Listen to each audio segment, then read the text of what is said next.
कैसे आप लोगों का फिर एक बार स्वागत है आपका अपना YouTube चैनल शिक्षा मंत्रा 2.0, जहां हम लोग इंडियन ज्योग्राफी की शुरुआत किए थे। इंडियन ज्योग्राफी में हमने एक टॉपिक लिया था जिसका नाम है भारत की अवस्थिति एवं विस्तार। इस टॉपिक से रिलेटेड जो भी कॉन्सेप्ट थे वो हम चाहे वो अक्षांशीय एवं देशांतरी विस्तार रहा हो, भारत की मानक समय रेखा रही हो, कर्क रेखा रहा हो, या स्थिति जलीय सीमाएं रही हो, या तटीय राज्य रहे हों, हम सब कुछ देख चुके हैं। अगर आपने भी ना देखा हो अभी तक तो हमारे चैनल पर जाइए, वहाँ सारे वीडियो आपको फ्री ऑफ कॉस्ट मिल जाएंगे, आप जाकर उन्हें देख सकते हैं। ठीक है, आज हम इस टॉपिक से रिलेटेड जो भी विभिन्न परीक्षाएं रही हों, चाहे वो RO या RO की रही हो, या UPPCS की रही हो, या कोई भी वनडे एग्जाम हो, वहाँ जो भी कुछ पूछे गए हैं आज हम उन क्वेश्चन को लेंगे और उन्हें देखेंगे। तो आइए शुरुआत करते हैं। ठीक है, जैसे कि एक क्वेश्चन है जो पूछा गया है कि भारत का कुल क्षेत्रफल कितना है।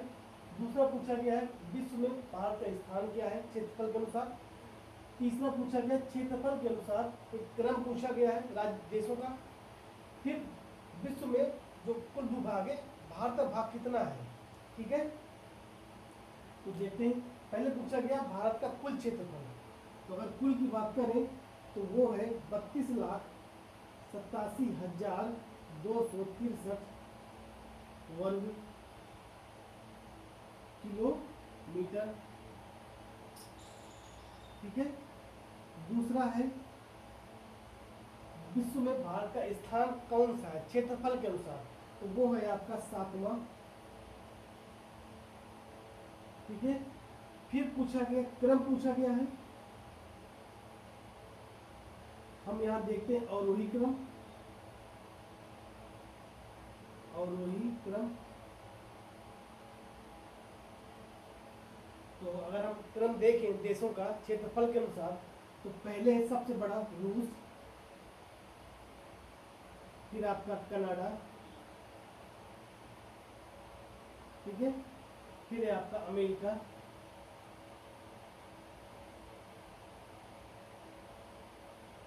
फिर है आपका चीन। ठीक है, फिर है आपका ब्राजील,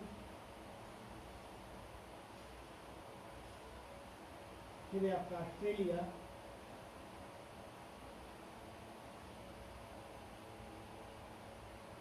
और फिर है आपका भारत। पहले रूस, कनाडा, अमेरिका, चीन, ब्राजील, ऑस्ट्रेलिया और भारत। 7वां स्थान है। गिन लीजिए 1 2 3 4 5 6 और ये आपका 7। ठीक है, तो अगर इसको याद है ट्रिक तो वो लिख सकते हैं कि रुक आची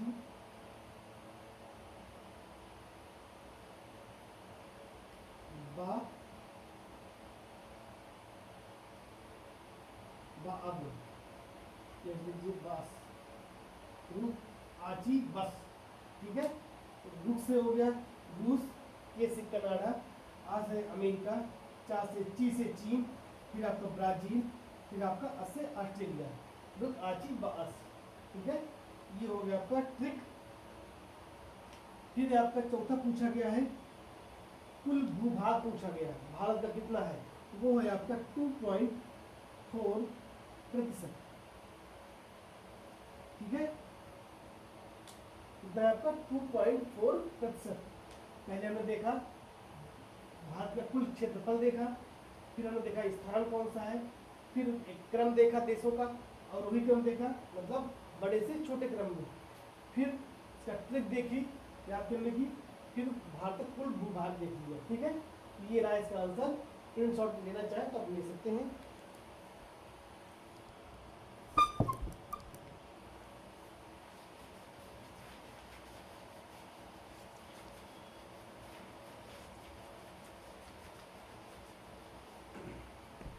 अब बात करते हैं सॉरी अक्षांश और देशांतर रेखा से क्वेश्चन आया था। तो क्या था कि भारत का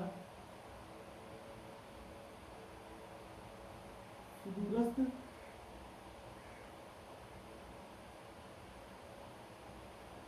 दक्षिणतम बिंदु पूछा गया था, नंबर 1। फिर पूछा गया था ग्लोब पर कुल कितनी अक्षांश एवं देशांतर रेखाएं खींची जा सकती है। पूछा गया था कुल, क्या लीजिए, ग्लोब पर कुल कितनी अक्षांश एवं देशांतर रेखाएं, अक्षांश एवं देशांतर रेखाएं खींची जा सकती है। ठीक है, अगला क्वेश्चन था भारत का पूर्वी एवं पश्चिमी बिंदु पूछा था। फिर पूछा भारत का पूर्वी एवं पश्चिमी बिंदु। ठीक है, तो देखते हैं। मान लीजिए ये आपका अक्षांशीय एवं देशांतरी विस्तार हो गया। अगर हम भारत की बात करें तो भारत का अगर अक्षांशीय विस्तार देखें तो वो है 1 डिग्री 4 मिनट 37 डिग्री 6 मिनट। फिर आपका मुख्य भूमि का पूछे, कुल का देखें तो 6 डिग्री 45 मिनट। अगर पूर्वी पश्चिमी पूछे देशांतरी विस्तार, वो है 97 डिग्री 25 मिनट। और इधर है आपका 68 डिग्री 7 मिनट। ये है, इसको बोलते हैं इंदिरा कॉल।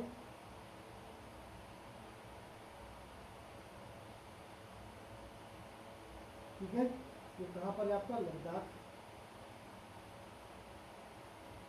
इसको बोलते हैं किबिद। तो कहाँ है आपका, अरुणाचल प्रदेश में,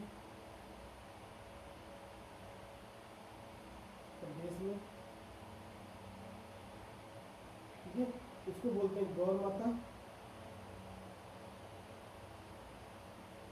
जो कहाँ है आपका, गुजरात में। ये आपकी कन्याकुमारी।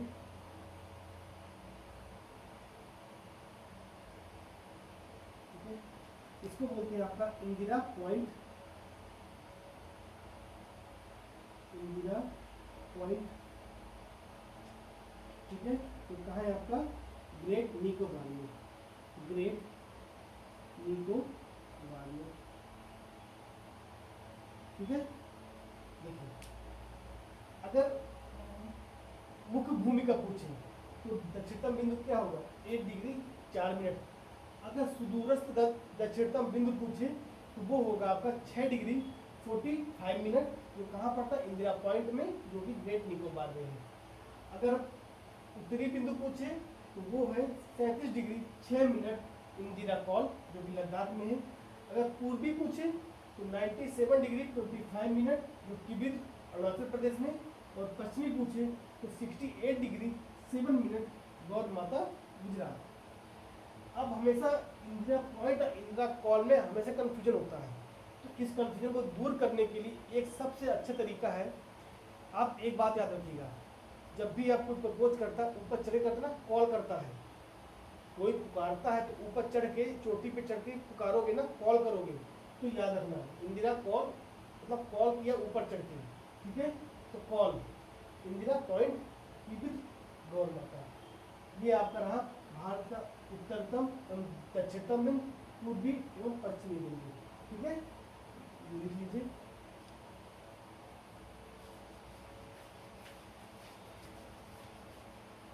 अब बात करते हैं कुल कितनी अक्षांश एवं देशांतर रेखाएं खींच सकते हैं। ठीक है, तो मान लो ये आपका ग्लोब है।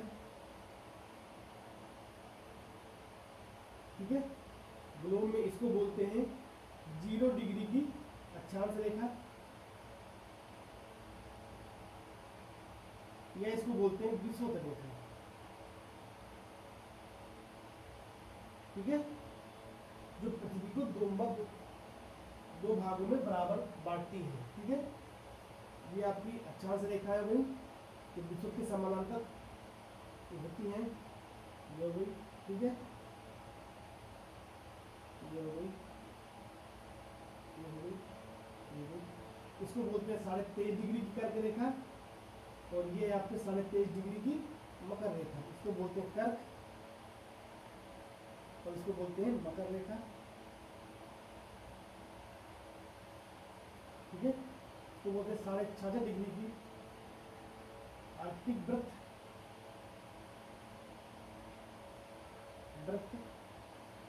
और इसको बोलते हैं 66.5 डिग्री का अंटार्कटिक वृत्त, तो इसको बोलते हैं अंटार्कटिक वृत्त, अंटार्कटिक वृत्त।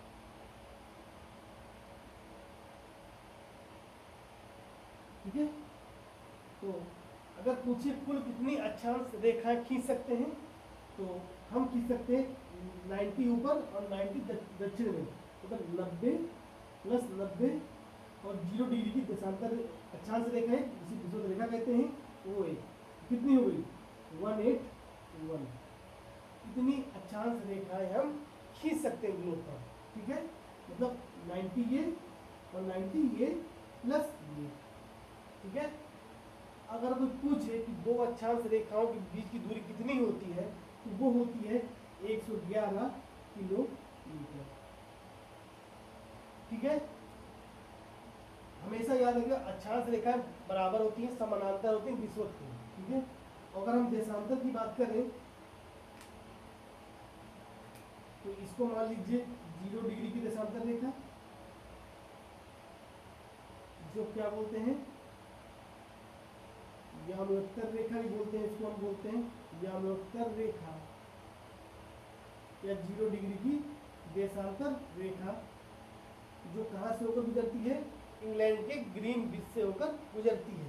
ठीक है, इसको बोलते हैं 0 डिग्री की देशांतर रेखा। 0 डिग्री की देशांतर के पूरब ये, इसको बोलते हैं पूर्वी देशांतर, और इसको बोलते हैं हम पश्चिमी देशांतर। ठीक है, तो कितनी देशांतर रेखाएं खींच सकते हैं, जैसे मान लो आप, ये आपका वृत्त है, तो वृत्त में कितना डिग्री कोण बनता है, 360 का बनता है कि नहीं बनता है। अगर हम मान लीजिए देखें तो कितने डिग्री कोण है, 180 ये है और 180 ये है, कितना हो गया 360 हो गया। तो कुल कितनी देशांतर रेखा होगी, कुल देशांतर रेखा अगर हम देखें कितनी हुई, कुल देशांतर कितनी हुई, तो 180 प्लस 180 मतलब 360। ठीक है, ये हुई आपकी देशांतर रेखा कुल। तो इसका आंसर कंप्लीट हो गया। हमने दूरस्थ दक्षिणतम बिंदु देखा, कुल कितनी अक्षांश रेखा है, देशांतर रेखा है वो भी देख ली, और भारत का पूर्वी एवं पश्चिमी बिंदु देख लिया। ठीक है, ये रहा इसका आंसर। फिर शॉर्ट डेली जल लेना मुझे। अब अगला देखते हैं।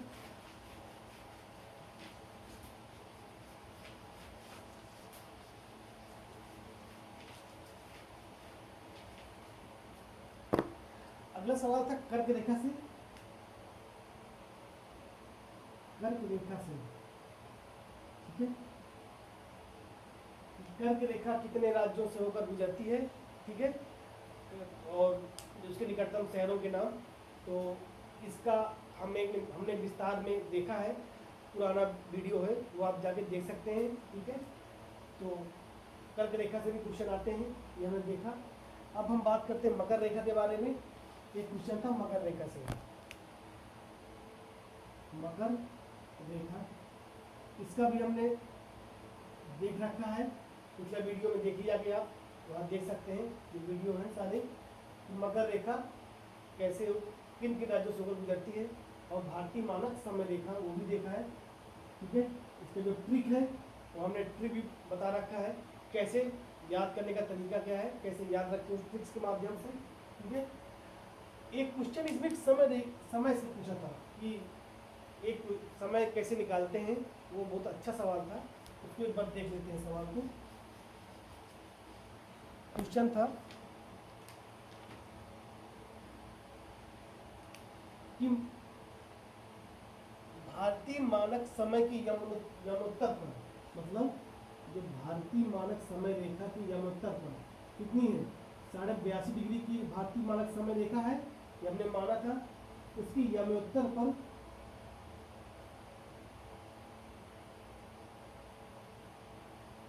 क्या है, अर्धरात्रि है, अर्धरात्रि है, ठीक है। तो वह एक स्थान पर अर्धरात्रि है एवं एक स्थान पर सुबह के 6 बजे है, एक स्थान पर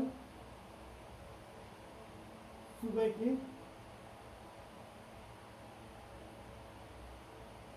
6 बजे है, ठीक है। तो इस स्थान की स्थिति बताइए किस अक्षांश पे या देशांतर पर स्थित है, ठीक है। तो चलिए एक बार हम फिर बता देते हैं कि भारतीय मानक समय की यमोत्तर पर अर्धरात्रि है, ठीक है। उसी समय एक स्थान पर सुबह के 6 बजे है, तो उस स्थान का कोण बताइए, एंगल बताइए, कौन सा एंगल होगा, ठीक है। तो अगर हम देखें क्या बोला, अर्धरात्रि मतलब 12 बजे है, ठीक है। और हमें प्रूफ के कैसे रहा, 6 बजे पूछ रहा है, 6 बजे पर कौन सा एंगल बनेगा, तो 6 बजे 2 लिख लीजिए। अब देखिए इसमें कितना डिफरेंस है, 6 घंटे का डिफरेंस है, ठीक है। और हमने आपसे कहा था कि 1 घंटे में 15 डिग्री का कोण बनता है, 1 घंटे में 15 डिग्री, ठीक है। तो 6 घंटे कितना आया, 90 डिग्री आया कि नहीं आया। मतलब पहले जो पूछ रहा पहले हमने वो लिख लिया कि 12 बजे, अर्धरात्रि का 12 बज गया, सुबह 6 बजे, दोनों का अंतर देख लिया, कितने घंटे का अंतर है, 6 घंटे आया। हमें पता है कि 1 घंटे में 15 डिग्री, ठीक है। तो 6 घंटे में 90 डिग्री आ गया। अब देखिए मैंने आपको बोला था जब भी भारतीय मानक समय निकालने को आया जाए तो हमें ये याद रखना है, मानक रेखा, उसके अकॉर्डिंग ही हमें डिग्री या समय निकालते हैं। तो क्या निकालेंगे, 82.5 डिग्री है, तो 82.5 में 90 जोड़ दीजिए, कितना आया, 90 प्लस 80 कितना आया 172, 72.5 पूर्वी देशांतर। अब आप सोचो पूर्वी देशांतर क्यों लिखा, क्योंकि देखिए क्या कह रहा है, सुबह के 6 बजे मतलब 12 बजे, अब सुबह 6 बजे तो अगला ही होगा ना।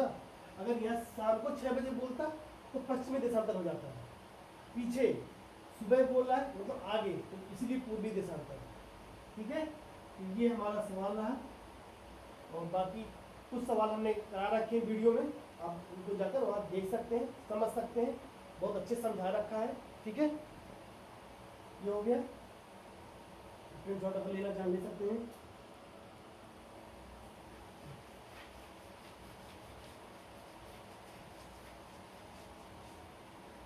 अब बाकी सारा कुछ हम देख चुके हैं, कर्क रेखा भी हमने देख लिया, मानक रेखा भी देख लिया हमने, ठीक है। तटीय राज्यों का क्रम भी वहाँ देख लिया है, पूछा है, आयोग में पूछा गया है कि तटीय राज्यों का क्रम पूछा गया है, और वही आरोही क्रम लंबाई के अनुसार, तटीय राज्यों का क्रम, राज्यों का क्रम